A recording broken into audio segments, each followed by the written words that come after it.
Yeah, we're good to go. Should I come out of the gate with that? If you want to, but if you're not going to elaborate, then maybe we'll just skip it. All right, skip it. But dude, it was fun. We made a little list, so let's break it down. And I realized something before we get to this list.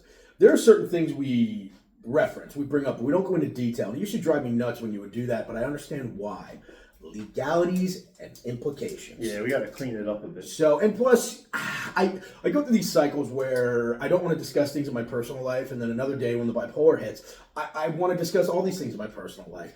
And that's the beauty of me, man. You never know who's waking up. You never know who's coming home. Yeah, you see, the problem is we live in a day and age where they use stuff like this against people. Exactly. That's why I said allegedly to everything before. Like, this is a comedy podcast. Everything. Whether you laugh or not is irrelevant. No one's laughing.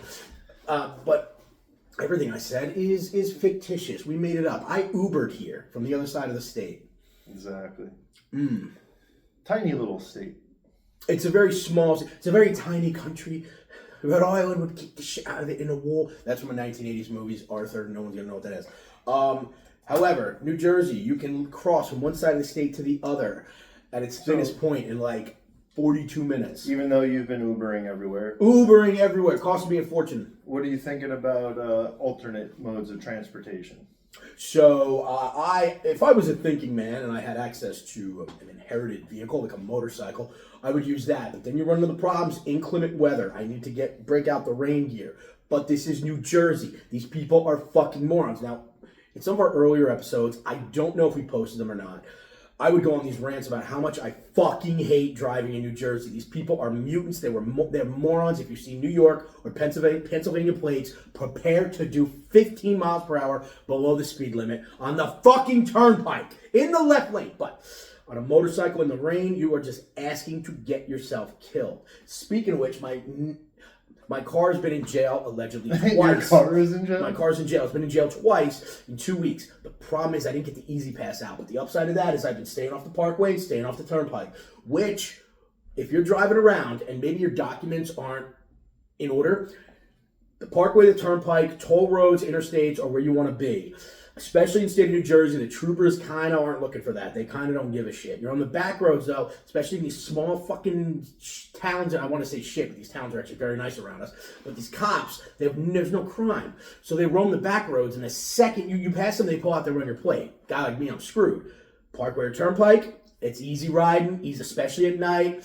Troopers aren't really giving a fuck. They're not running plates. They're just looking for speeders. And, but these cops are bored. They have nothing to do. And I got to tell you, my last few run-ins with law enforcement, these guys were pretty fucking cool. Because, look, dude, if once you're popped, you're popped. Like, you're not getting out of it. So what can you do? Start cracking jokes. My favorite one. How many cops take to change a light bulb? None. They just beat the room for being black. That usually lightens the mood. We're all having a chuckle. Even the black cops get a kick out of that one. But I still do not like the whole idea around law enforcement. I fucking hate it. But the last few guys I ran into, guys are pretty fucking cool. Like one dude, the most recent one, I was like so fucked. He didn't even give me a hard time. I was like, bro, you don't need a life lesson from me. He goes, you know what you did. And he was all right, man. It was a good time. So that was my little rant.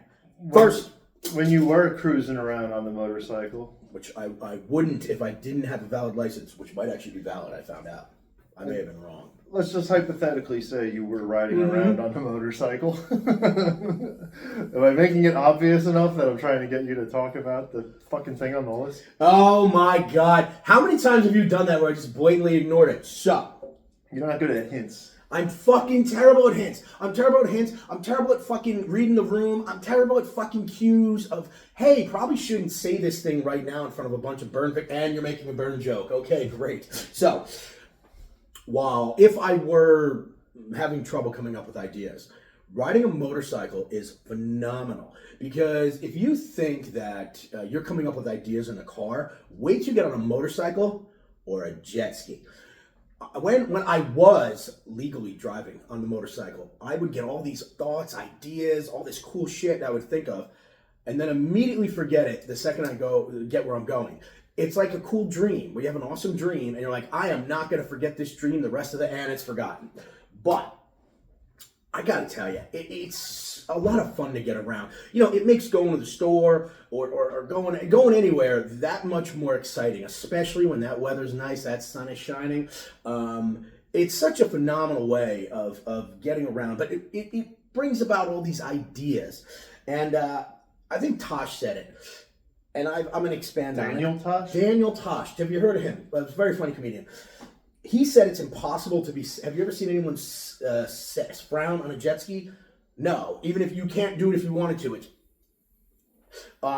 is impossible to be sad, depressed, or even having any anxiety when you're on a motorcycle or a jet ski. And that's all Anxiety? I think it would give someone anxiety if they didn't know what they were doing. Well, if you're afraid of death, yeah. If you fucking welcome the Grim Reaper, I mean, fuck, man. I'm pretty sure there's definitely some women who have cried on jet skis.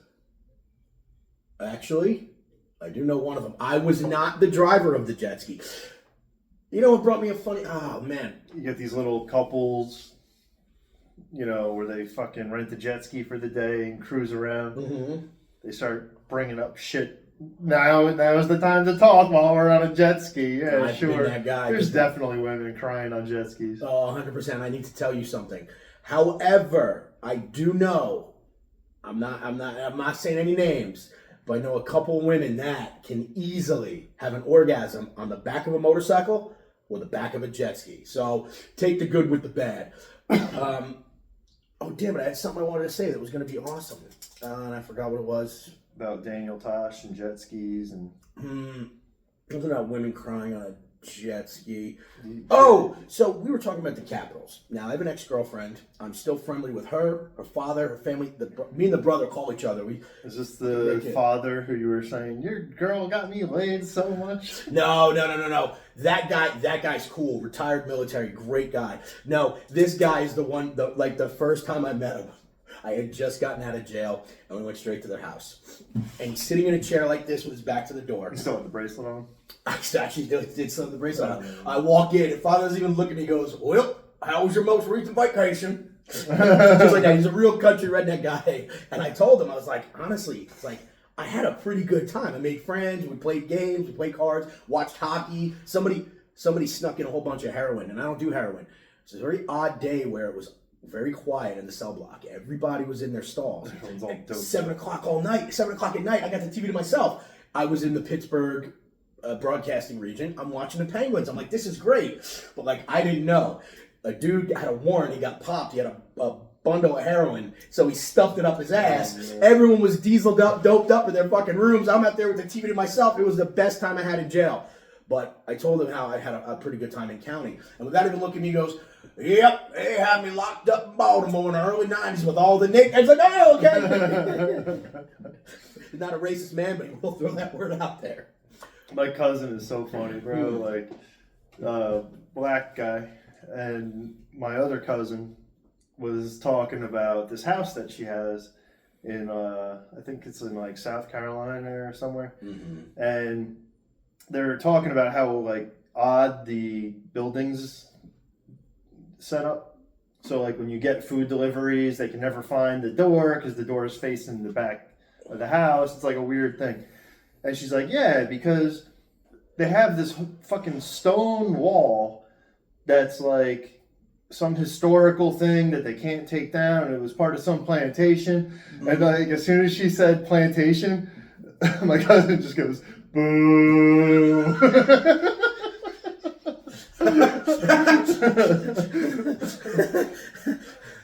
That's something Black Ass would say. It was funny. Oh, it was like, I don't know, it's just the way he said it. It was so funny. It's pretty good. But the point was, that girl, we would go on spring break together when we were still in college, and we'd always rent the jet ski. And like, I rode the jet ski, we had a good time. We rode the jet ski. Her goal was to throw us off that thing as many times as possible. We were fucking hammered, and we'd be cruising, and she would just crank the fucking handlebars. We'd go flying, and she would just drunkenly laugh. It was a good time. Some of them, especially the rentals, they have like the governor on it. Yeah, it really can't go above like 55. Yeah. But 55 on the water's fast. And plus, where we live, it just makes sense to have a boat or a jet ski. I have neither of which. I had the money for a jet ski years ago, but then I found a better way to spend that $8,000. Did you? Not in the slightest. I was having nasal problems, so just very congested for the August of 2020. Dude, I watched my account just fucking free fall. Yeah. Gambling and drugs aren't good for bank accounts. No, not in the slightest. So, is that all you got for? That's all I got. Dude, it's such a fucking great way to get around. Another thing too. Even when it's cold. Well, that's the thing. I have these nice saddlebags that I keep layers. So I have a hoodie and I have a jacket. So if it gets cold, I can put them on. I do have branded the motorcycle I ride branded rain gear. But when I'm riding that thing, you should get like a cute little scarf and just flapping in the wind. Oh, with the like those old Italian driving goggles. I like to imagine the leather goggles. I'm hearing Leonard Skinner when I'm fucking cruising and just like, give me back my bullets. But my brother's bike, Suzuki GSXR 1000. There is no getting pulled over on the Gixxer 1000 because the second you see those lights, you don't have to downshift, crack the throttle, you're gone. He is not catching you. If that's the instance, it's fucking Guns N' Roses. They're out to get me! I'm just rambling. So that's all I have to say about that. I'm not trying to get in any high-speed bike chases. Not on the motorcycle I have, but if I'm on my brother's bike, you better believe I'm not fucking stopping. Come and get me. I saw this one video where they had the cops, the guy's on the bike trying to get away, and they had him, cornered, and eventually they just drove into him and knocked him on his ass. That's why I fucking hate cops. That's why I cannot fucking stand cops, because they will do that. All right, dude, what could this guy possibly be up to? I knew a few cops years ago. But if you're that far into a fucking police chase, that they got 3 fucking cops chasing you down the turnpike, and they're all fucking weaving in and out of traffic, you're creating more of a problem. Let the guy go. And at that point, if you're not going to pull over, they're going to be even more suspicious. It's just like when they talk about, how to properly handle yourself when you get pulled over and whatnot. Do certain things, you're going to have certain outcomes. If you try to give the cop a hard time, they're going to give you a hard time. Yeah. Right? If you're running away from cops in a high-speed chase, you can't be like, oh, come on, man, why'd you do that? No, it's bullshit. You're going to risk killing this guy because he's running because his bike's uninsured. Are you out of your fucking mind? The cops I knew, they all said the same thing. I will not chase sport bikes. I will not even come out. They could go as fast as they want. Wheelies, endos, doesn't matter. Not chasing them. Because honestly, what you were saying, I took the wrong way. These cops now are creating... this guy's running, he's responsible, he's creating a more dangerous setup, a more dangerous environment. But the cops, by you chasing him, you're gonna double down. Eventually this guy's eventually gonna crash, because they all said the same thing. He's either gonna crash and kill himself, and I'm not having his soul on my conscience, or he's gonna get away, I'm never gonna see him again. So, and I've seen police videos where they're chasing the motorcycle for so long, they just turn the lights off and just give up. I'm not fucking chasing for what? Speeding? Bro, do what you gotta do, but I'm not risking killing him or somebody else because my fucking ego is that big. I'm gonna get him. Fuck yourself. There's definitely guys out there that have a chip on their shoulder, especially once you start running. There's guys that are like, fuck this, I'm getting them. Yeah, and I love when those guys get embarrassed. I love there was one video where the guy was on a sport bike and the cop's next to him, he's like, you better pull over. And the guy told him to go fuck himself. He's like, I got your plate. And the guy goes, it's a phony fucking plate. And he took off. So that was all I have to say about that. What do you want to do next? Lunch wine? Yeah. So kids in France, little kids, used to get, this is years ago, little kids in France would get served wine at lunch. In school. Very popular in Europe. They would have wine with breakfast. They would let the kids drink wine at school. That shit's just fucking crazy. Imagine being 8 years old on your 3rd glass of wine at lunch in the cafeteria. How much fun elementary school would have been if we were already hammered. Oh my God. And I believe the rates of alcoholism in places like France and where's one big Spain, Italy, are lower than in the U.S. Plus, they're in much better shape than we are, and they're probably drinking just as much as we do. Maybe it's something to do with getting them started early. Is that why you were at that playground with the bottle of wine? I was what? I was never. That wasn't. That couldn't have been me. It was obviously somebody else who looks. There's a lot of people out there who look like me. Have the same build, same facial hair, Same motorcycle, same name. Is he taking pictures? Why was that kid on the back of your bike? Did you see how much wine he had? He needed couldn't a ride even home. walk. I gave him a ride home. That kid's fucking walking home from school. That's pretty cool that they do that. There's got to be. It's a cultural thing. The Germans though, they're bad drinkers. They're mostly beer drinkers though, and good for them. The Germans are our people now. Glad to see we all got along after all that nonsense. 100 and something years ago. Only 100, huh? Well, World War I started in 1914, so we've got 111 years since the start of World War I. These former devil goalies, I'm not trusting them. I don't. I told you the Avalanche was my favorite. Yeah. They're winning 1-0. They are winning 1-0, but both of their goalies are former New Jersey Devil goaltenders. Right now, 6:46 left, second period. Colorado up 1-0 over Dallas. A face-off. No, I was Pass to the point. Shot on goal. Off the glass. I was doing it last time you were busting my balls. I was doing like a play-by-play highlight of the highlights. So I just kind of rattled off quick. This way. Now it's a Coors Light commercial. Colorado, Rockies, Coors. Imagine if they served us wine. What? Imagine if they served us wine when we were in school, but now I'm thinking of you. How many times were you drunk at school in high school? Most of the time we would just not go to school and drink. I wouldn't really drink in school. But that's the thing about you guys. Especially alcohol, because alcohol stinks. You can smell it. By the time I was in college, though, I've definitely been sitting... I was definitely the kid sitting in front row with whiskey and my Dr. Pepper, just sipping on it. Many times in class. Go to happy hour in between classes, get drunk, go to fucking the liquor store, go to fucking back to school and fucking drink. Didn't do too much in college. Oh man, I did a lot in college. There's a reason I dropped out. I regret it a little bit. I think it would have served me well to get a college education. Especially now. You're a smart guy, but I don't know how Got to impress studious these. you are. There's some people I need to impress who are very learned. Very learned people. I got to really start. I got to join your scumbag boot camp because I need all the help I can get. All you need to do is know just enough to have a conversation. And No. If I'm in person, I'll fucking knock it out of the park. If it's the texting where I'm losing it, and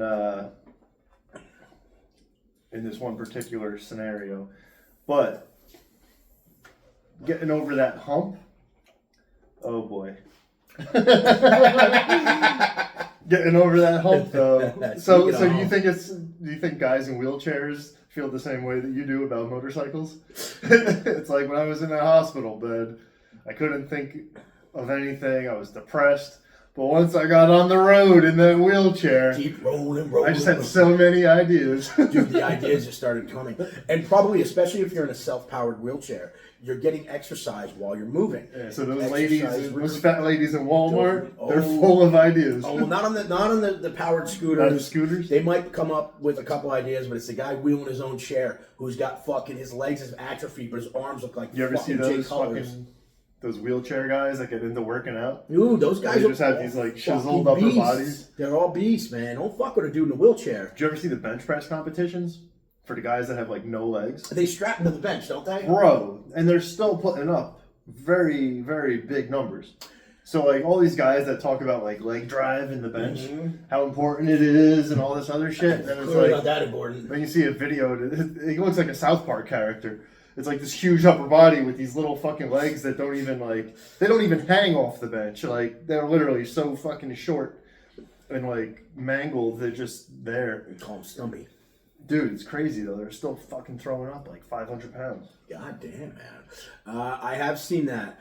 Ooh, and speaking of legless people, I didn't see it personally, but I saw the meme of it with the Tinder profile of like the girl with the what do they call that? Where it's a fake leg. It's called Amputated? nah. You got a fake one. It's a prosthetic leg where it said like face like 7 out of 10, tits 9 out of 10, personality 8 out of 10, legs 1 out of 2. That's a bitch. That's a bitch with a good sense of humor. There was this one girl that had was missing an arm, and like she would hide it in all her pictures. She would always be like holding her drink or whatever. So like, try to hide it. Yeah. It's like you match with her. I can only imagine like it's gotta be so tough dating. I saw one Because like every guy's initial instinct is gonna be like, I want to fuck that bitch. well, I'd fuck her. It's like they're never thinking like, oh, she's a good girl. It's always like, would I fuck her or not? Or maybe that's just us because we're fucking pieces of shit. Well, no, my first thought is make the joke like, you'd be really good at avoiding non-consensual sex because they can't hold your arms down. He's got the shoulder flapping over here. Bitch is like squirming like a fish. Can't figure out how to pin her down. No, that's not funny. I'm actually a big proponent of non-consensual sex. It sort of irates me, but it's not going to stop me from making jokes about it. You said I'm a big proponent. Oh wow! Oh, that one's going to come back to haunt me. Opponent of it. No, I used to work with a girl in West Virginia who would make rape jokes and. She wanted to get raped. No, she already had been. She's like, Jesus. I've been raped. She goes, and I still will make rape jokes. That's a cool bitch. That's an awesome bitch. You can make jokes of your misfortune. No, I fucking despise rape and rapists. That makes me violently angry, and I don't know why. What about the rapists? Huh? Girls who rape. Oh, well, it depends. Let's dive into this. If you're talking like hypothetically, you're dating like a Puerto Rican chick who's got a high sex drive, and you had fallen asleep because you came back from hockey late, and she wanted to fuck, and you said like, nah, I'm going to sleep, and you wake up with the bitch riding you. Now, I didn't consent to this, but I'm not stopping it. Like, so, and dudes kind of don't care about. Do you think it's possible for a dude to get hard while being raped? 100%. Wait, you're talking about raping the fun one where the girl just fucks you? Yeah, like if a girl's trying to rape you, dude, how does that even? We got to look at two things. Number one, age. If you're a young guy, but I'm saying like if it's rape in the sense of like you don't against your will. Yes. If a guy's actively trying to like it's like the boner that he can't stop, like stop, but he's like busting a nut. Like I don't understand how both. Oh, look at it, tits on that. My cup size is Stanley. All right, a bitch in the front row with giant tits has a Dallas Stars shirt that says "My cup size is Stanley," sitting right behind the bench. She knows what she's doing. The answer to your question is yes, I do. Remember, when you were in high school, how you get those like middle of class boners out of nowhere, like just your test levels are super high. What I'm saying is, if you're a young dude and you're waking up every morning like hard as a rock, or when you're in class, like you get just granite in your pants. You have a bitch you like desperately don't want to have sex with. She starts grabbing on your dick. It's even if you don't want it, it's gonna get hard. Now, whether you're gonna be able to finish the job, I don't know. Or if you're a man in his 30s and 40s on testosterone. I don't think guys with raging testosterone are getting pinned down by chicks and raped. I didn't think that one through thoroughly. I just use it as an example. If you have no problem getting it up, if you have no erectile dysfunction, then yes, I do believe that it is well within the realm of possibility to get hard. There's definitely girls out there with like butch energy though. I got a buddy of mine. You drove his brother home from work. He was in college, and he said he saw a behemoth of a girl take a skinny guy who was passed out over his shoulder, and walking back to his apartment. Man. She went caveman style. She went fucking cave bitch, and good on her. And I know there's double standards between men and women, but women who force sex with men that don't want to, I commend you. Keep doing what you're doing because you're never going to hear a dude complain about it. That's what our buddy with the fire pit needs. He needs a cave bitch. He needs a cave bitch. He's close. You know what to say? The one that he had was close. I liked her though. I really did. I know the bitch is nuts, but I've been the crazy one. every time in a relationship, so I can't throw stones. Yeah, I'm not one to talk with my track record. It hasn't been a lot of mentally stable riders on this fucking roller coaster. None of my relationships have been stable. Usually because I'm the one who's unstable. Yeah, I guess I attract it. You do attract crazy. I mean, think about it, dude. But God you know what's fucked up? Going into the numbers, numerology, 11 is supposed to be like the master healer. Yeah. So apparently that's just what I attract, is people who need to be healed. Yay. I've been running a good thing the past few years, with the exception of a couple where they want to fix me. That's perfect because you're fighting a losing battle. But my team that I predicted is now up 2-0. Yeah, you might be right. Also, that was a 5-minute major for a high sticking. All my odds are gonna, if I put money on it now, the odds are gonna fucking be less favorable because every team I picked to win is winning. You could put money on it tomorrow, but if you're trying to fix a dude that can't be fixed, I mean, that bitch isn't going anywhere. I'm not trying to fix any dudes. Oh, you mean the girls? The girls, yeah.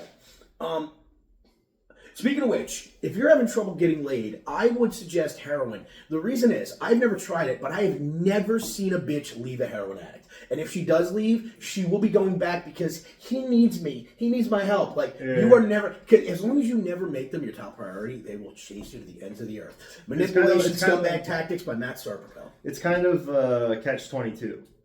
Because it's like, or like an oxymoron, a paradox, whatever you want to call it. Because there's guys out here that might be decent. Yeah. But then the girls look at them like with all this scrutiny. Oh, you don't have a good enough job, and you don't have this, you don't have that, blah, blah, blah. They'll say that in one breath. But then, not all girls, it might be certain girls go this way, certain girls go that way.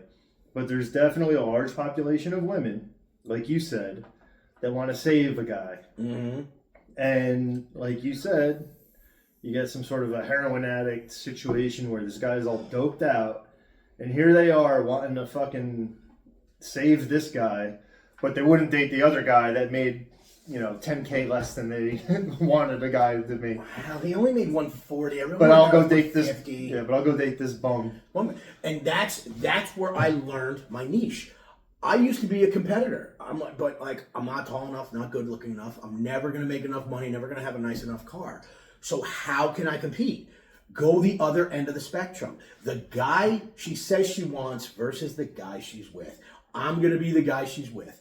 Now, unintentionally, intentionally, whatever, but the dude that I can change him, good luck to you. The one girl my buddy was like friends with, she stopped by the house. She was saying the same exact story. Now, she's real successful, and they were living in New York City. I think, you know what it is?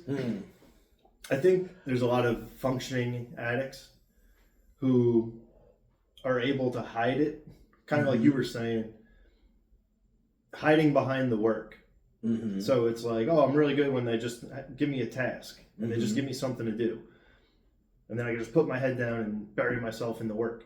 Part of that's kind of hiding, using the work as like a shield almost. Like an escape, sort of. It's kind of like putting the work in between you and the other person, right? Okay. So it's like especially if you're fucked up and you're high at work, it's good to look busy. Yeah, it's but you get a lot of these people, like we'll just say some junkie on heroin, but he has a construction job. So here's the guy going out, making money, showing up on time, right?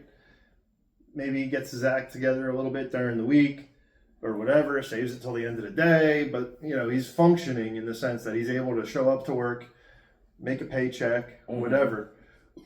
It might all come crumbling down at some point. And then he's in rehab, and then you get the girl that's saying, it's all this, what it could have been, right? You get this... this like fantasy of like him being this like stand-up guy that's working and making money, but never underestimate the power of a woman's imagination.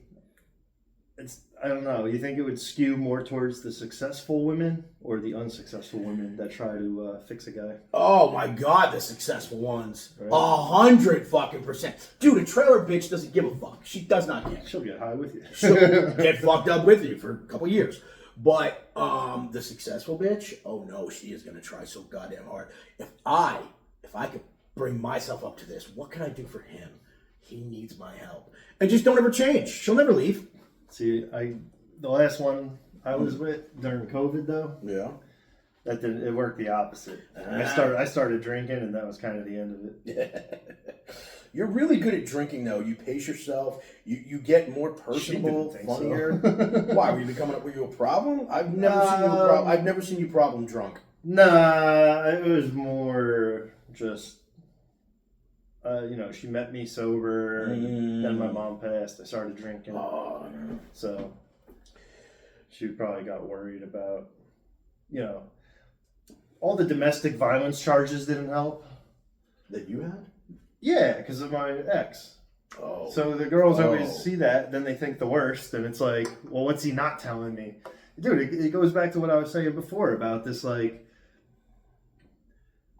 it's almost like I should just say, like, make up a story and act like I did do some fucked up shit. And then at least I could have something to apologize for. But when I'm trying to tell them, like, I didn't do anything, I was afraid to tell you. then they never want to fucking believe me. Exactly. And then they think you're hiding shit. And that's why it's good to have a criminal record filled with some misdemeanors. Now it's mysterious. Ooh, what's he not telling me? Dude, And you break off little bits of information over a longer period of time. Dude, the shit that I'm dealing with right now, it says, what was it? Cyber harassment. And like, dude, you could send a text message Yeah. and someone could complain about it and it's going to say cyber harassment. So I have someone right now that sees those charges and thinks that I'm like a fucking hacker. Hold on a second. We're not going into Oh, I'm not. But this is along the lines, but it's not personal. Can someone see pending charges, or they can only see convictions? this. Who? Like if someone were to look me up Right now? right now, would they see pending charges, or would they only see past convictions? I don't know. There's definitely websites that are out there. Yeah. I know that my shit comes up when they do background checks, all of my current charges. I haven't been convicted. Oh shit. Oh, what are you gonna? You know what? While we're here, let me see what comes up. Worried about the job search. Yeah, I'm worried about the job search. Get a job bouncing for the summer. I'm too short, man. No one will take me seriously. Plus, Yeah, look. I have a hard time fucking throwing somebody out when I'm like, I did that same shit like last week. I can't throw him out. I'm more fucked up than he I is. can't throw this guy out. What's he doing? Him and his buddy were arguing. They beat each other up. You go over there. You go over there. Like, Nah, you'd be a good bouncer. all right. Let's see. I Fingers could see crossed. you posted up in the corner, sneaking drinks from the bartender. Wait. August 5th. Oh, did I make the police blotter? This was 2024. Let's do. Looking up your charges is like looking in your girl's phone. You're only gonna see stuff that upsets you. Sean Brown. Yeah. Never go through the bitch's phone unless you like want to know. I gotta scroll all the way down. Let's see. Slocum, Steven. Oh, what? No. Hey, there we go. What? Yeah, this is me. But Officer Scanlon, dude. Hazlitt? Tin Falls, Oh. smoking hot. Like, Oh. yo, bitch is wearing a flak vest, a bulletproof vest, and the tits are still fucking. Officer Scanlon was smoked. I was throwing some Riz, bro. But You're a what date faggot. was that? July 9th. Don't ever say that again. I'm sorry for that. Arrest type war. Does that mean accused of a war crime? Warrant. That's it. Seduction. Old Bridge. Oh wait, what? No, that's not me. Nope, that's definitely not me. You might be able to use Frank Sinatra as a case law example. Be like, we're charging him with DUI and blah, blah, blah. I'm actually going to charge the arresting officer for seduction. For seducing. I would like to reference Sinatra, the state versus Sinatra. That was an actual case. There's a really good reference, by the way. I'm fortunate enough to where there's a lot of people, there's several different families in surrounding towns and counties that have the same last name as me. We're not related. And there's several different cops in a close town and a town that's not that far away with the same last name. So when you look me up, hey, bro, there's a bunch of Matthew Serpicos out there. God bless America and anonymity. That'd be a good strategy to keep your kid out of trouble. Just give him like the same last name as like the fucking cops in town. Do you know how much trouble I have gotten out of between Hazlitt and Old Bridge just because there are cops with the same last name? I know their first names, so this guy over here. Purposely driving through those towns. Well, the problem is I kind of screwed over a cop in Hazlitt, so it's about 50-50 if I get pulled over there. You wish you screwed the one in Tinton Falls. Oh my God, yeah, she was kind of smoke. She was kind of smoke. Being crossing these things off the list. Well, checking them twice. Shut up. Can't argue with crazy. I think we're. You know what I want to hear about? Oh, this was a good one. You told me. Wi-Fi. Oh yeah, dude. So tell me about the Wi-Fi. This could be bullshit. Yeah. But supposedly there's capabilities using Wi-Fi like sonar, so they can sense like where the signal's being disrupted as things are moving, and basically like map. Like it's some fucking 3D fucking shit.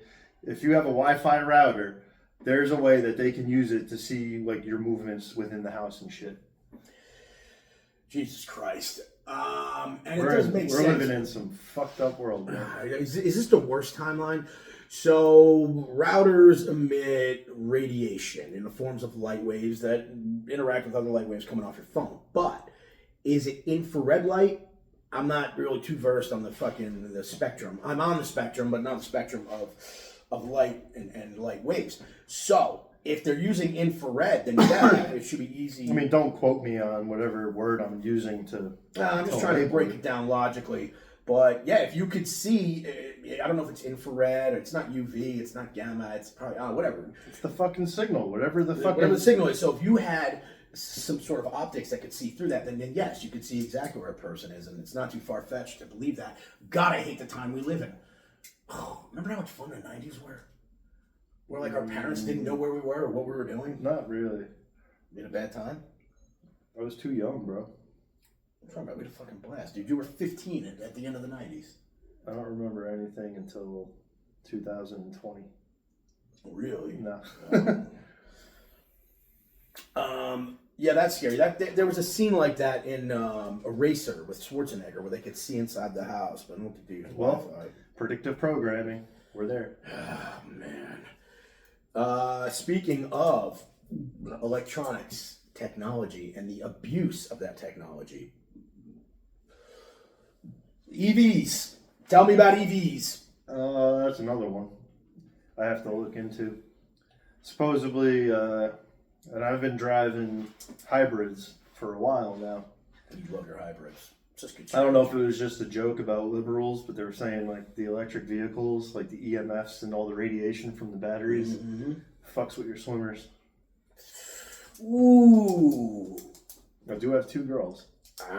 You do. And I have been driving hybrids. You've been driving your hybrids, but dude, what kind of gas mileage were you getting in the one you had before this like one? 50 miles a gallon. Jesus Christ! Honestly, I'm a big proponent of hybrids. I like hybrids.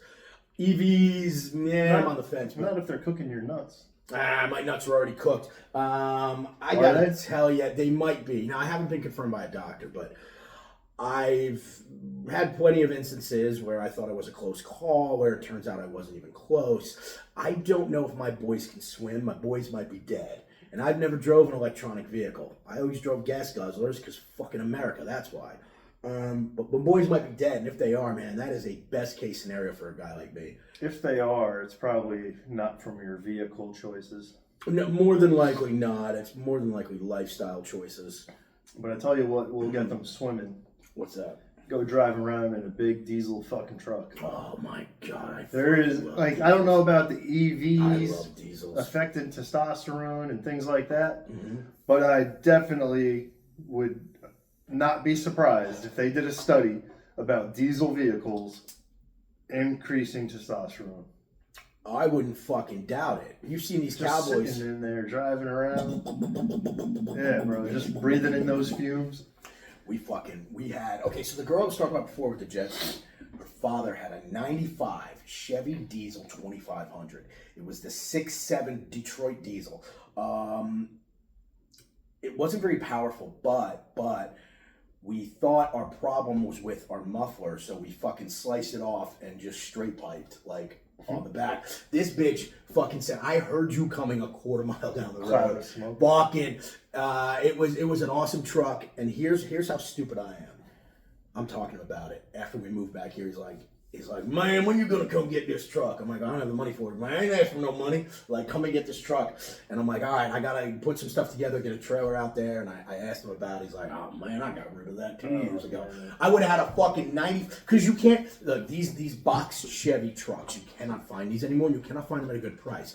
Reason is they last forever. Plus, this one was on a diesel engine overhaul on a second transmission. It had like 407,000 miles on it. Fucking diesel. The thing would tow a house down, run forever, and I screwed up. I could have had that because you cannot find those boxy Chevy trucks from the 90s, especially a fucking diesel one. And it would have just been very rare, very cool, and I would have got it for very, very cheap. As in free. If you were driving it the other day, you would have fucked up that Avalanche. No, we probably would have just bumpered each other.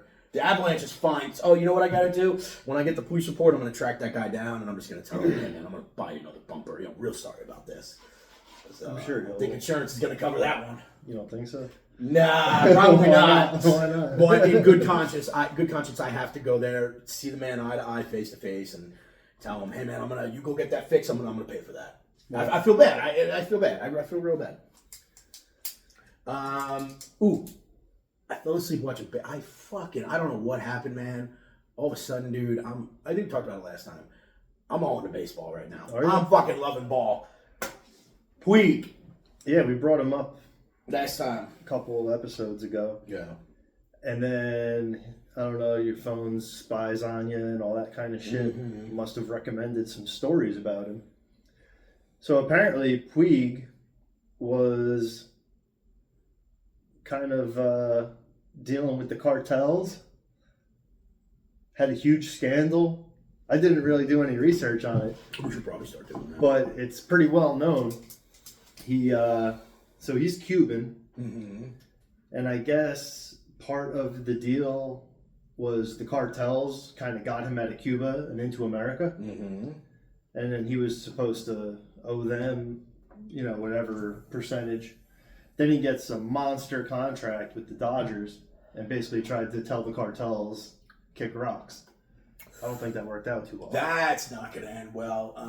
As of right now, though, he's still alive. He's still on the Dodgers. Is he still playing? I have no idea. I haven't seen him. I don't think he's in the league anymore. Ah, man. But yeah, apparently there was like a whole scandal. It's funny that we were talking about him. You don't need the fucking cartels to get out of Cuba. It's fucking Key West is 90 miles, bro. You get an old 56 fucking Chevy pickup. You put a Drive it bunch of into the barrels, ocean. put a bunch of barrels around it, drive it into the ocean, hook up a prop. These Cuban rafts, man, these guys are geniuses when it comes to turning these old cars into boats, man. So we got to watch it. Speaking of baseball, Our buddy. boy Canseco, big Canseco fan. We're getting him on the show. I think he's enough of a washed-up celebrity that we can land him. I'm a big fan. And of Canseco. I think he's hurting financially too. So maybe we throw him $1,000 and he says, "Fuck it, I'll get on a plane." Big man. That guy made a fortune, but he was still in the era of gigantic contracts. Well, I guess the contracts Nah, are bigger dude. than ever. He played forever ago. They weren't making money like that. You know, Towards the end, he might have had one or two that probably his final couple of years probably paid him more than majority of his younger years. The way the fucking money started blowing up. it's just ridiculous. But he's been out of the league for a while. So apparently he wanted to challenge Aaron Judge to a softball hitting home run derby. This guy is still cranking like 500-foot bombs in like softball leagues. Imagine hitting a softball 500 feet. I mean, that's... Yeah, so he's trying to challenge Aaron Judge. Could be a little bit of a publicity stunt, but I wish him well. The last time he played was with the White Sox in '01. He won 2 World Series. Oh, with the A's and the Yankees. Good for him. And he's Cuban. He's Cuban? Cuban, yeah. I think he grew up in Miami. I'm pretty sure. He looks Italian. He does look Italian. There is a lot of Spanish-Italian crossover. There very much is, man. That Mediterranean diet, Mediterranean lifestyle, man, it'll turn you dark. Plus, the invasion from the North African tribes didn't help. He could have been a banker in Mexico. I'm so glad you remembered that. Are you? Actually, I am. I didn't. Yeah, it's just like a little throwaway thing, and you remembered it, man. That means the world to me. Fuck, man. So, there's the gratitude I was talking about. That's it, man. It's all about getting your tires inflated and your ego boosted. So, who do you think wins? Softball, home run hitting contest, Canseco, Judge. I'm going Canseco.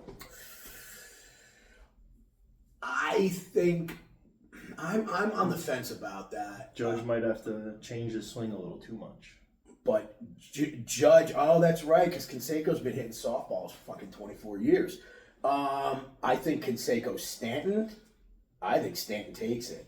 Because Stanton's juiced up. I can tell by looking at him he's juiced up. I don't know if Judge is. I have my feeling Judge is, but I know Stanton is. It's definitely our phone's spying on us. It's like all this shit that we talked about, and then all of a sudden, like, my YouTube videos are like, Yasiel Puig, Jose Canseco. I need a lot of money in a short amount of time.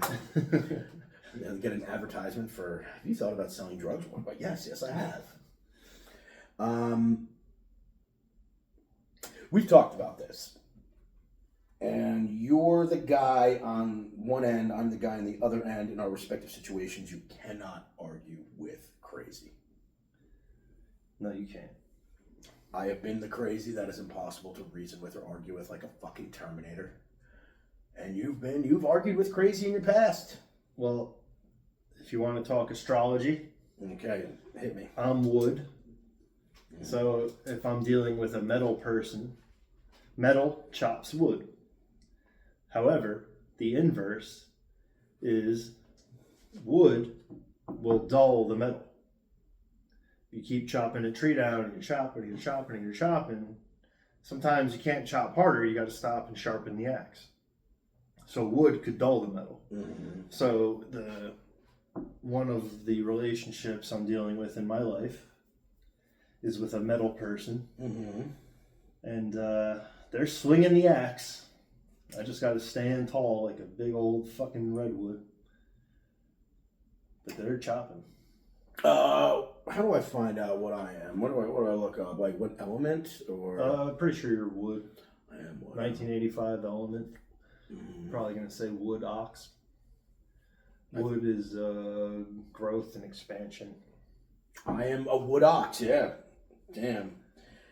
I found in my life when I do grow and expand my horizons, or just grow as a person, things just get better naturally. But I think that's the same for everybody. I don't think I'm special in that aspect. Well, I think it's just, part of the energy, right? You got this expansive energy. You're going to do well, or at least find yourself always in this mentality of wanting to, like, whatever it is that you're doing, you're trying to, like, get it to grow. If you're working with a company, you're thinking like bigger. You're always kind of like, what's the next thing? What's the next bigger thing after this? Mm-hmm. Does that sound accurate? So it gets you in the mindset of, what's the next? On to the next. Okay. Is that accurate or no? Very accurate. Yeah, you get yourself into a winning position, winning mindset. Do you find yourself thinking along those lines, though? When I am growing, yes. What's the next challenge? What's the next goal? What's the next achievement? When I'm stagnant, I'm bad. I'm bad when I'm stagnant. But there you go, bro. Fight the stagnation. Fight the stagnation. Okay. So that's all you got for crazy? I hate how I've been in the past. I've been that guy that's like, you're hearing the truth. But when it's coming from a person that's like 50-50, it could be either way. It's like, you're fucking lying. Bitch, I know you're lying. But the trick is to not get yourself into that situation to where whether she's lying or not, What's the worst that could happen? If it did, what would you do? You could walk out that fucking door. You're 40 years old, like, you don't make good money anymore, but you're gonna make good money. You did make good money. You're gonna make good money. Like, you got your own place. How hard is it? Dude. No ex-wife, no kids. Hi, I'm Melissa. Nice to meet you. Hi. Yeah, see, you got a good setup as far as that goes. Single, no kids. No ex-wife, no dating kids. wise, Huge. It's massive. Dating wise, yeah. Like it's if I'm let's just project into the future. Let's say I got myself in a predicament, Mhm. and then all of a sudden I'm introducing myself as having multiple kids with multiple baby mamas. Mhm. I don't know how well that's gonna do, but that might give me the. If you only have one baby mom and kids with one person, it's kind of like the guy that's got the job that's just not good enough. Mhm. If I step it up a notch and I go multiple kids with multiple moms, that might me get into the heroin addict class Now you're getting into where all of a sudden women want to be the one to save me. But now it's abundance. It's like, wow, he got 2 women pregnant. Like, what is this guy's deal? It tricks him subconsciously somehow. Yeah. So one ex-wife with one set of kids from her. That's it. You're just below being good enough. So going back to the numbers, I think we've mentioned before, 11s are athletes. Yes. And since I am an 11, I should live that athlete lifestyle. Fucking dropping kids off in every city you visit. It's in my DNA, babe. I'm sorry.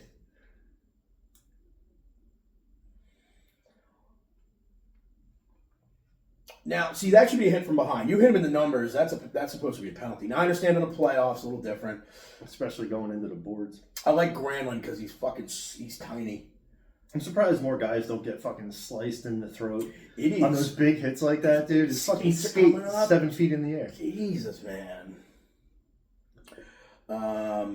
But Jason Robertson's definitely not playing, and it's definitely showing. Robertson's he's a gamer. Oh, he's filthy. He's a gamer, bro. Those California kids are just different. Tall Asian. Oh, Asian man, he's got them coat. Oh, Phil, He's like I think Otani, Filipino. bro. He's like Once Otani. they go over 6 foot, they're dangerous. They're very dangerous. I gotta tell you, the Asians, in my experience, good group of people. They can take a joke. They will make jokes. It's just, but they fucking Asians hate each other.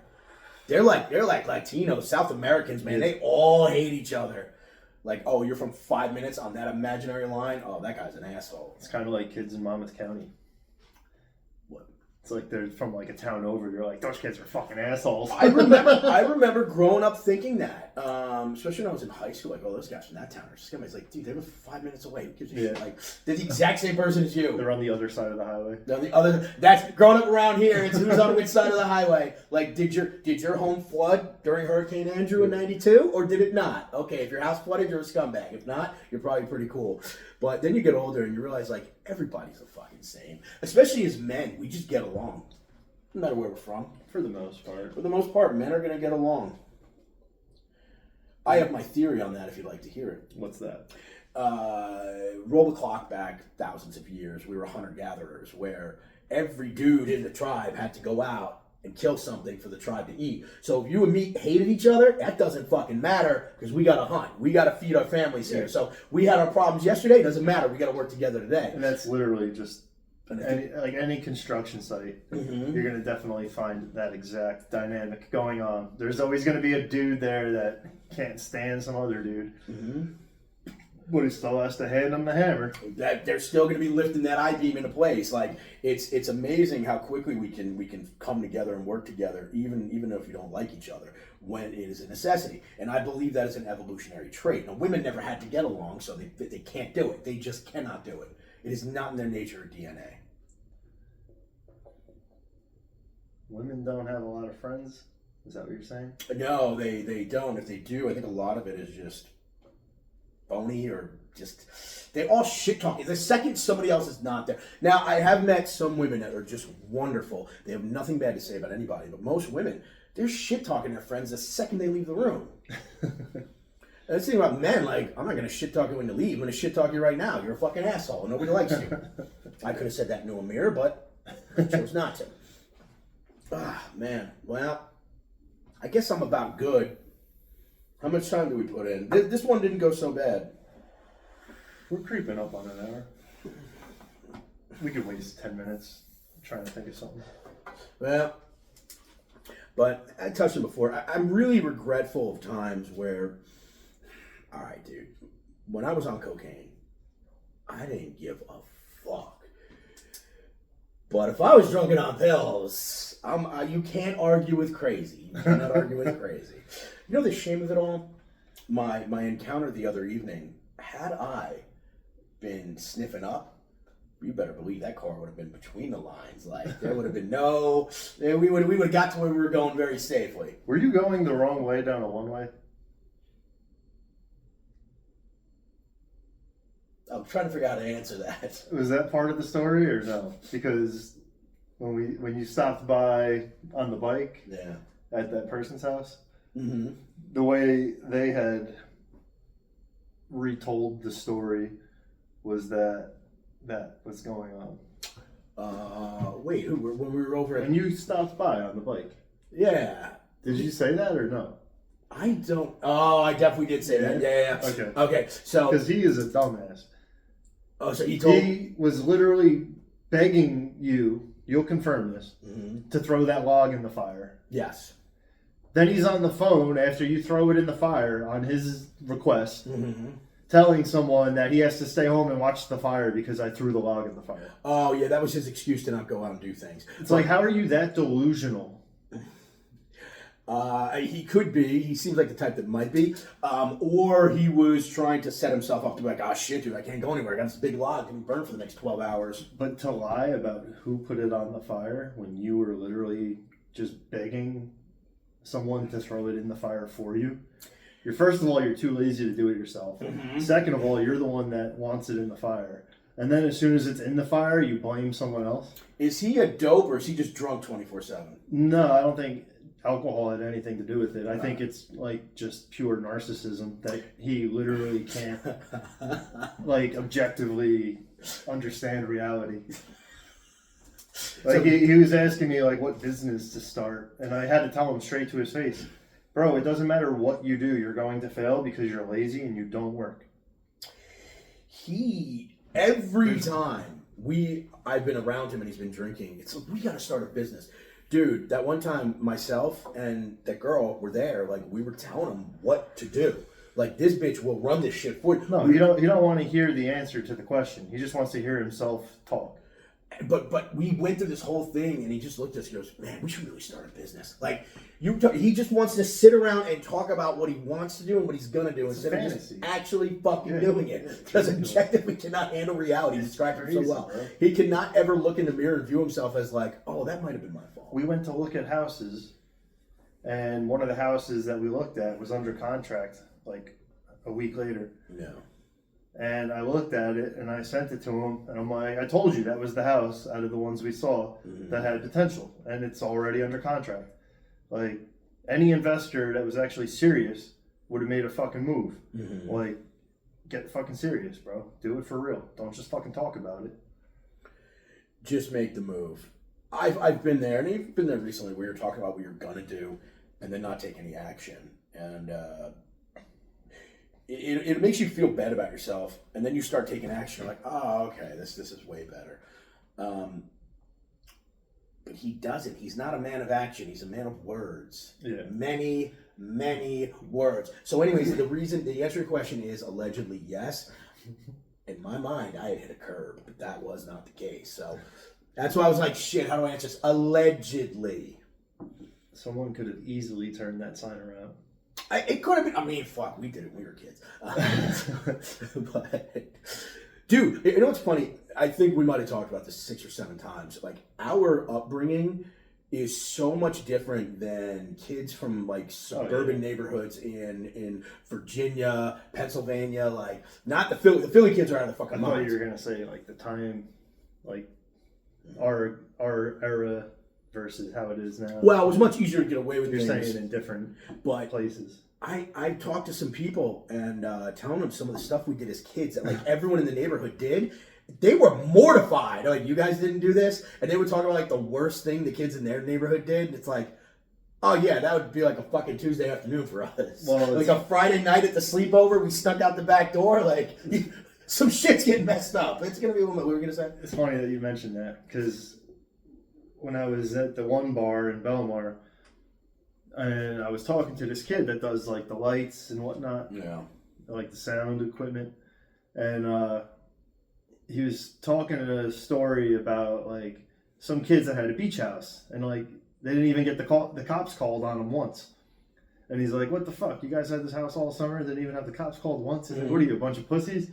So, like, I started telling stories about the houses that we had, and, like, some of the crazy neighbors that we had.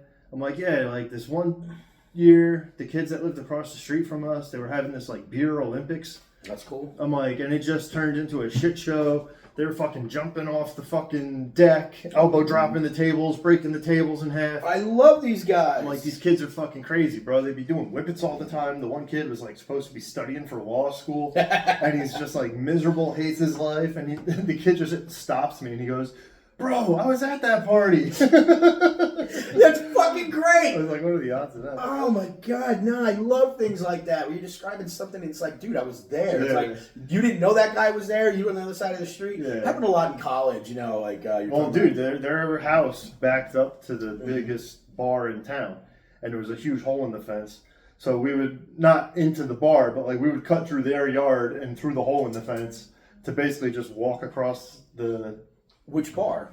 I'm not gonna say. Okay. Tell me we're not recording. I'd like But it was literally like we would just, like, walk through their backyard to go to the fucking bar. And I'm guessing. And we would just go back and forth to the house. So, like, busy nights, Yeah. you know what I mean? You get your fucking stamp or whatever. You get in there early. You go home, have a few drinks at home, go back to the bar, go through the fucking line. Hey, I got my stamp, you know? Yeah, that's the whole thing. You got to get there. That time we went, you get the stamp, and then if you leave, you can come back later, like, because you already got stamped. But that hole in the fence makes it way better, because now if you come back, you don't have to wait online to get in. You're going through the hole in the fence. A lot of places now, when it's busy, especially, like, by the time we would come back, there usually wouldn't be a line. But, like, if there is a line, even if you've been inside already, they usually make you, like, wait. Yeah, wait in line to get back in because of capacity. But I have my idea of who you rented those houses with, and I'm guaranteeing you were best friends with those dudes across the street. Oh, yeah. You guys were partying all fucking summer. Yeah. I love shit like that. That's the thing. If the cops have not been called, how good could your party have been? But then you gotta understand, there's people out there that aren't fucking mentally unstable psychopaths. They like just chilling. You also have to know what they're looking for, how to avoid it. You know, you get the holiday weekends, they're out in full force. You know, we get some bullshit ticket on a holiday weekend, which is like the stuff that we've done compared to that was ridiculous. But we would black out the windows with garbage bags and shit. You know, we would do whatever to kind of fly under the radar. And especially back then when weed was still illegal, you can't let them find the weed, like, because that's probably no, you guys are in this bullshit, but you can't let them find that stuff. So that's why you gotta, like, you know, if you're doing something illegal, as a white person, I can only speak for white people. You let your registration lapse in your car. You have insurance, you have a license. So when they pull you over, this car's not registered. They're going to write you for the unregistered. Once they find one thing, if you're white, they usually stop looking for other stuff. So, and I found that to do at least one small illegal thing that now, because if you're too clean, something's up.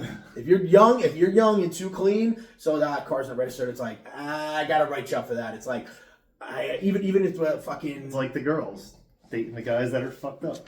You have to have you cannot be too clean. But you either have to be like... Keep a little switch in the car to, like, put your headlight out just so they write you a bullshit ticket. That's it. The right headlight's out. Yeah, you got me. Or the license plate lights being out. That's a good one. It's a $56 fine.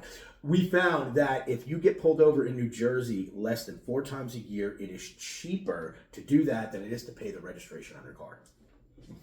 I'm sorry, 3 times. Florida's 4. The registration's a little more expensive down there. All right, there's your boy, Draisaitl. Most points per game in the playoffs all time.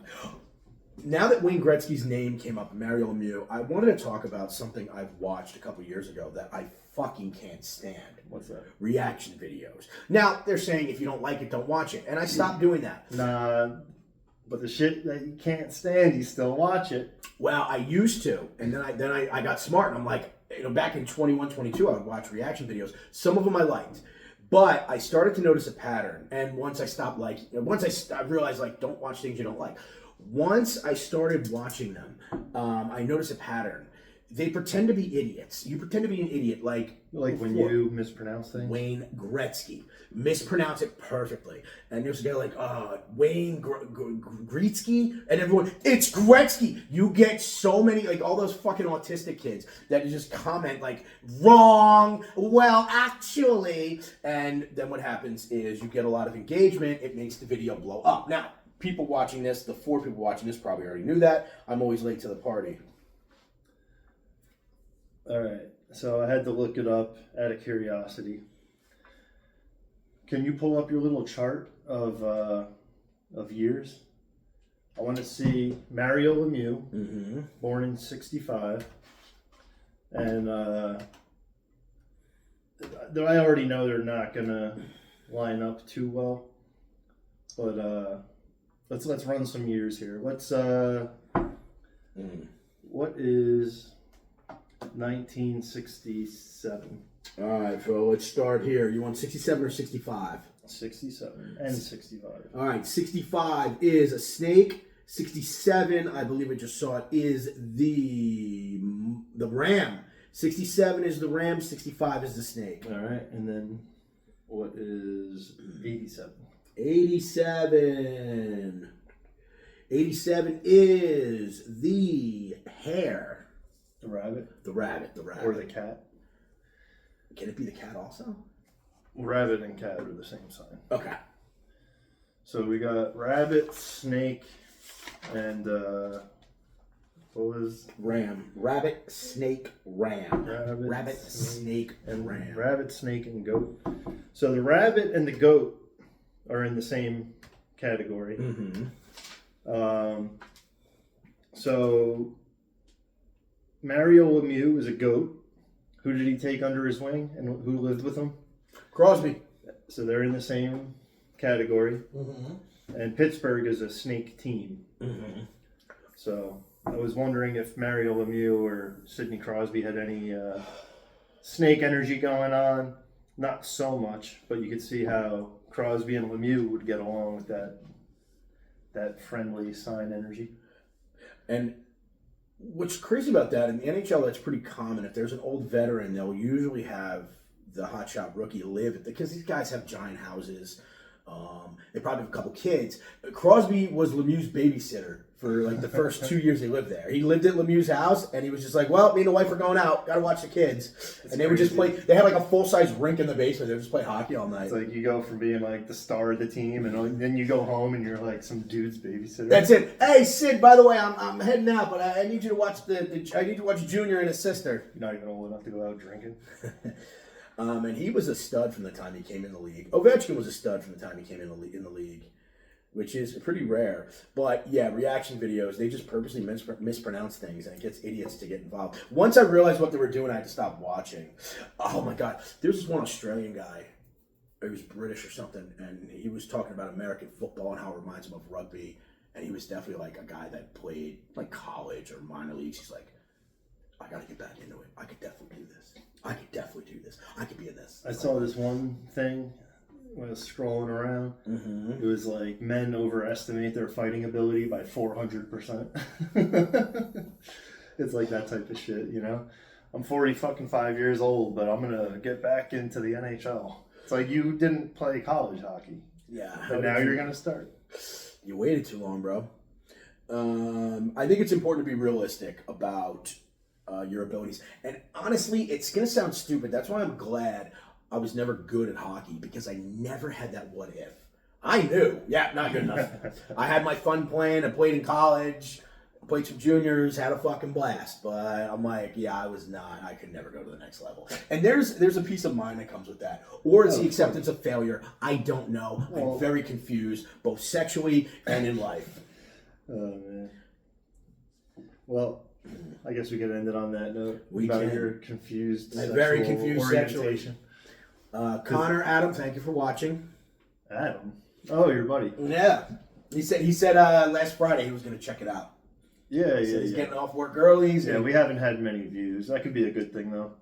I'm a little worried about the cost of becoming famous. Well, I don't think we'll ever have to worry about that. It would be weird. We were talking about you can't argue with crazy. That's true. So what's going to happen if we're famous and all of a sudden you have all these crazy people that are out there in the world telling stories about us, taking little snippets of things we said here and there, using it against us. Next thing you know, people are going to be like, I told you, they're part of the feds. It's like, how are you going to argue that? No, I'm not. Oh, that's exactly what somebody that's guilty would say. That's why I think the best course of action. Are you ready to be famous? Oh, I've been. Are you ready for the rumors? 100%. As long as I'm getting paid, I don't fucking. As long as it has nothing to do with non-consensual sex or something to do with a kid. If you ever hear that, just know it's a fucking lie. As long as you say whatever the fuck you want. I saw him in a gay bar. You probably did. I love going to gay bars. I get free drinks. I might be gay. I don't know. we got to get some comedians. We got to start hitting some open mics. Yeah, because we have to get mics. We're about as funny as childhood leukemia. We have to get mics. I get mics. We got to get some guests. I think if we go to some clubs, comedy clubs, amateur nights, open mics, maybe just pick up a guy like who might live locally. We got a few months to get it together. By the 1 year mark, yeah, we need microphones and we need guests. I appreciate you giving me a goal. Since we're basically resigning ourselves to a podcast lifestyle. You know what's fucking great though? You get arrested and then you tell me the podcast gotta work. It has to work, bro. I need money. But this is Ron White, comedian from Texas. Everyone knows Ron White. Has a story about this, about getting pulled over for doing like 20 miles per hour and 15 miles per hour in Marco Island. He's like, arrest me for this. I will make $1 million off this story. Oh, the other one he has is better. He's like, talking about getting like a DUI. Mm-hmm. He's like, it was profiling. Apparently they were pulling over everyone on the sidewalk. Driving down that particular sidewalk. He count from 1 to 30 standing on one leg. I made it to whoa. Ron White's one of my favorites. But exactly, if we have a successful podcast, which the chances of that, I mean, we'll probably see Jesus. It's supposed to be coming back tomorrow. Before we see any famousness. But if we do see some success from this, run-ins with the law will just become material fodder for comedic relief. And if this does become successful, we get to tell everybody to go fuck themselves. Successful. You were unemployed for a year. Yeah. Look how much I'm making now. Yeah, go fuck yourself. You don't take your life seriously. How much did I make this year? Go fuck yourself. Dude, I really have been unemployed for a year. I haven't had a full-time job. Mm-hmm. I mean, I have here and there, but nothing that stuck. I have basically been fucking unemployed for a full fucking year at this point. So are we like just terrible for each other or what? I can't blame it on you. I can't blame it on you either, but think about how your life was going when we first met or reconnected in 21. Like, dude, you were making money, I was doing great. You were making money for about 4 or 5 years, up until last year. All right, so it probably wasn't me. I moved in after the fact. All right, so good. It's just the result of all my bullshit has been nothing. Just sitting and waiting. And it's fucking rough, dude. Like, I need to make money. I need to be busy. That's, you know what, I think... Or I don't even have enough money to gamble on my correct predictions. I could have made a couple fucking bucks just by... You would have made a few bucks. Gambling on this shit. But let me ask you this, and if it's something you don't want to discuss, just shut it down. But would you be able to make bets without it becoming... A problem? I mean, define a problem. If I'm starting broke, then... Okay, alright, fair enough. If I wind up broke, I'm right where I started. And if you enjoy the ride, you enjoy the ride. But now, I got a little bit of ammunition.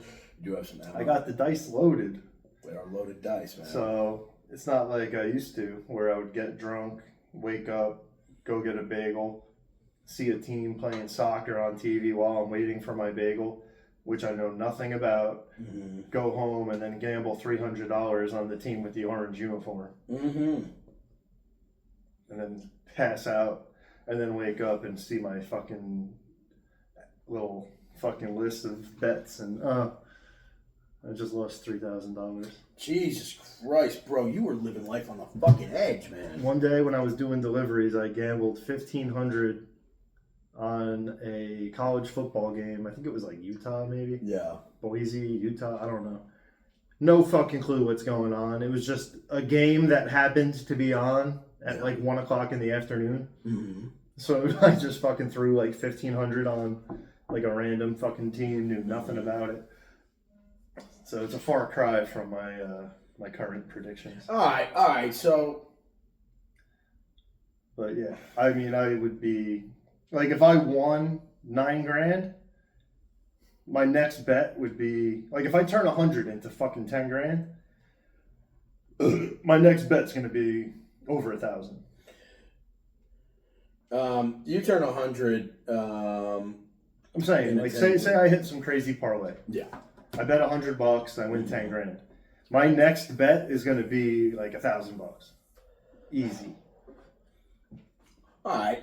The thing about that is it's the, what do you call it? The scale, the economy of scale. I don't know what the fuck you call it. But I'm just saying, like, it'll quickly turn into like $3,000 bets, like, because then if I bet $10,000 and I fucking double up, or even if it's like a favorite, I bet $10,000, I win 17. And now I got $17,000 in there. Like, I'm betting $10,000 again. Yeah, you know what I mean? You're gonna end up back in the same position. There's no like. I can drink a little bit. I can't do a little bit of cocaine. That's how I am again. That's it. Everybody's got that one thing. Like, I could sit here, sip a couple beers. I mean, even the other night, I had 4 beers. That was it. I was done. It was good. But I can't just. Maybe perhaps get a little high. I made you drink the other 2. No, I'm not talking about it here. I was talking about it Denise's. I'm calling her Denise. Fuck, man, she's been a lot of fun. But that just shows I learned nothing in life. Yeah, that's all right. Walk out of one apartment, walk right into another one. Yeah. You didn't skip a beat. I didn't. You were just a pirate in the night. I was jumping from ship to ship. To ship, baby. Who needs a mate? Yeah, dude, I was working on that the day of, and that just worked out very well for me. And you just fucking hit the bullseye on the first shot, huh? I am that guy. I'm Matt Cervico. I step up in an archery competition. That first arrow is going right into the bullseye. Bro, those dudes, I don't want another shot. I'm good on this. You ever see like the World Series of darts? Those guys are so fucking locked in. It's fucking ridiculous. But that's the thing. I am a first-timer guy. Like, the first time I try it is the best I'm ever going to be at it. One arrow, one dart, one fucking Kind of like shot. a podcast. Like a podcast. No, my first one was terrible. Nah, dude, the early ones were great. You're telling ghost stories and... My house was haunted. we were having some fun. We were having a good time. We had a lot of material. And then we got dull for a long time. Because then we actually had to, like... think of shit because we used all our stories. Yeah. The fucking dildo story, that was, I don't know if we ever posted that. No, I don't think so. That was great. I hope if we do that, our good buddy in Jersey City gets to watch it because he was 100% there for that. But now it's weird, for a while, for a few months, we ran out of material. But now it's like, maybe we sit here, it gets a little stagnant, but some ideas are flowing. It's nice. And again, most people don't make it this far, don't make it this long. We're the 1%, baby. And I think it's shocking. He's not joking. We're on the top 1% of people who podcast because most people don't do more than 15 episodes? 30. 30? And we have, Jesus Christ, I would average one a week we started doing this years ago. We didn't start posting until like 4 months in. We started about a year ago because it's literally been a year since I came home. And remember when you called me? I was down in Florida. Yes. We were on the phone for like an hour, and it was like, dude, we're doing a podcast. Mm-hmm. A few days later, I'm driving home.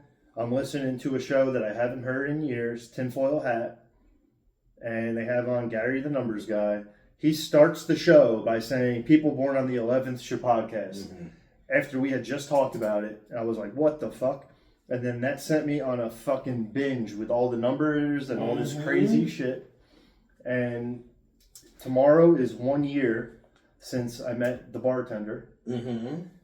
And dude, I couldn't, like, you've said it and other people have said it. They're like, I don't know who you are when you start talking about that chick, because it's not the Tony that I know. It's very different. Like, very different guy. you're one way with every other girl.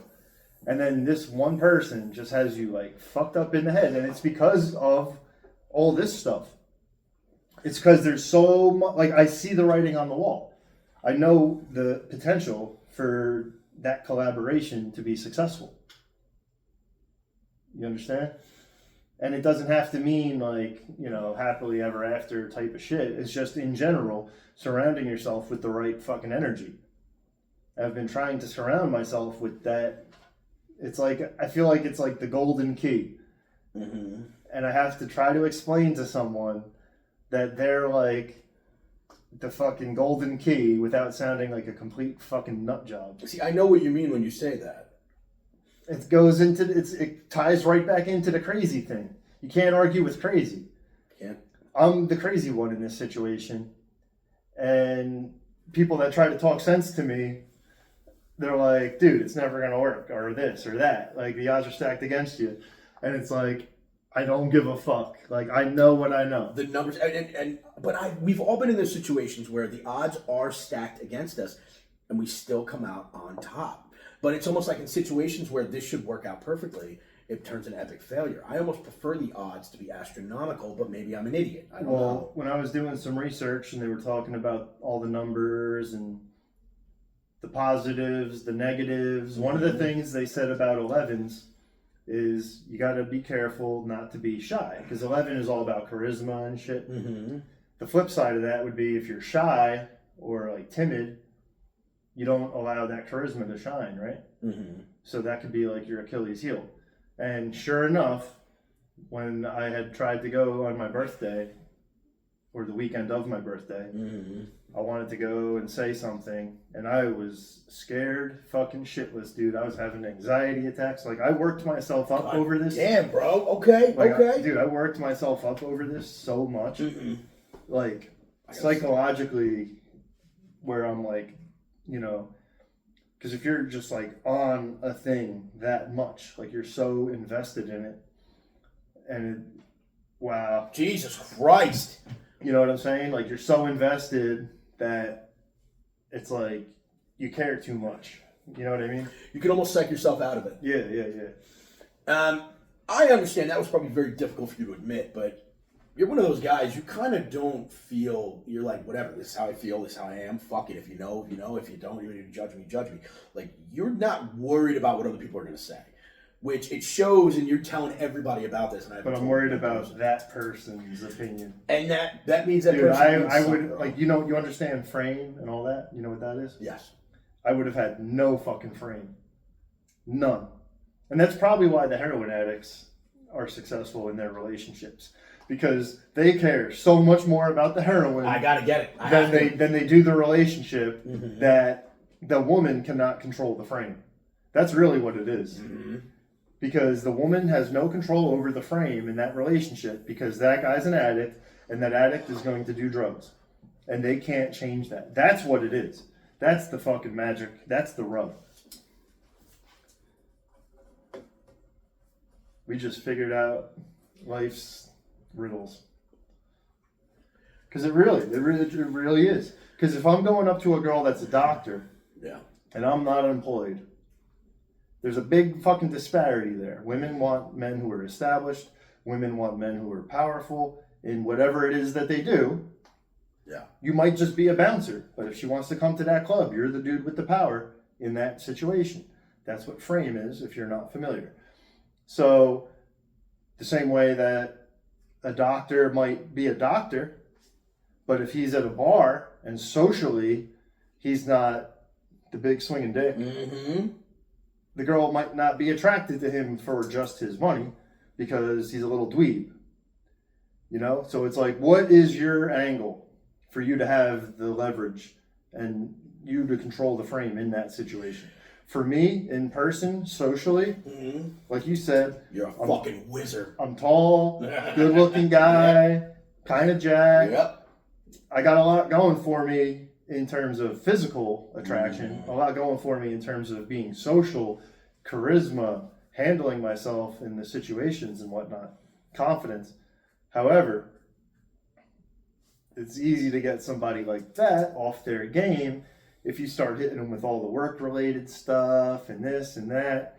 And dude, I had no idea it was going to stretch out this far, but a fucking year of not, basically having no fucking income. After 4 or 5 years of 100,000 plus. I don't have to I don't have to explain it to you because you're living it also. I was there. But it sucks. It sucks. I never batted an eye at anything for the longest time. Whatever I fucking needed, I got it. And now I'm like just tapped out, dude. So, Sonny, send the check. Please start sending checks. Sunny Delight, PepsiCo, Geek Bar. We are open to advertisements. See, there you go, saying shit gay. After complaining about people that say shit gay. Oh, I definitely purposely said that gay. I know you did. Oh, okay. All And right. I'm the fucking, and I'm the autistic guy in the fucking comments complaining about it. I purposely said it that way because I'm a fucking hypocrite by nature. I don't like that about myself, but it pays dividends. Pays the bills. But yeah, isn't it crazy how fucking we were riding for a while, man? We're both doing very well. Looks like your predictions are fucking very strong. Holy shit! I can't believe who was it? Blackwood took 23 of 24 shots. Damn. Well, we're 2 for 2 on the night. At least I am. You are. I was completely wrong. All right. I think it's time for us to call it a night. That's cool. That's Adios, good. Both amigos. games are over. Brush your teeth and go fuck yourself.